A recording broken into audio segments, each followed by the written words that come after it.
ஒரு காட்டுல ஒரு சிங்கம் இருந்துச்சான். அந்த சிங்கத்துக்கு தான் தலைவன் என்பதிலே உள்ளார்ந்த நிலையில் ஒரு போதை இருந்தது. ஒரு நாள் ஒரு எலியை பார்த்தது அந்த சிங்கம். எலி கிட்ட கேட்டுச்சு, யாரா இந்த காட்டுக்கு ராஜான்னு. நீங்க தான் தலைன்னு போயிடுச்சு அந்த எலி. குதிரை கிட்ட கேட்டுச்சு, குதிரையும் அதே தான் சொல்லுச்சு. நரி கிட்ட கேட்டுச்சு, நரியும் அதே தான் சொல்லுச்சு. போதை தலைக்கேற நடந்து கொண்டே வந்த பிடரி சிங்கம் பிடரியை சிலிர்த்து கொண்டு முன்னால் பார்த்தது. முன்னால் ஒரு யானை வந்தது. அந்த யானை கிட்ட கேட்டுச்சா இந்த சிங்கம், யாரா இந்த காட்டுக்கு ராஜா. அந்த கேள்வி அந்த யானைக்கு பிடிக்கல. அது கடந்து போச்சு. இது உடனே போய் குறுக்கால நின்று கேட்டுச்சா, யாரா இந்த காட்டுக்கு ராஜா.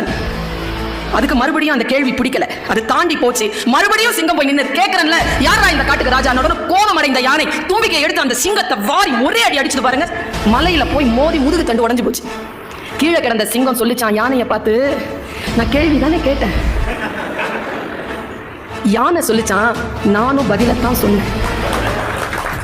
பல நேரங்களில் தலைமைத்துவம் என்பது ரொம்ப பவர்ஃபுல்.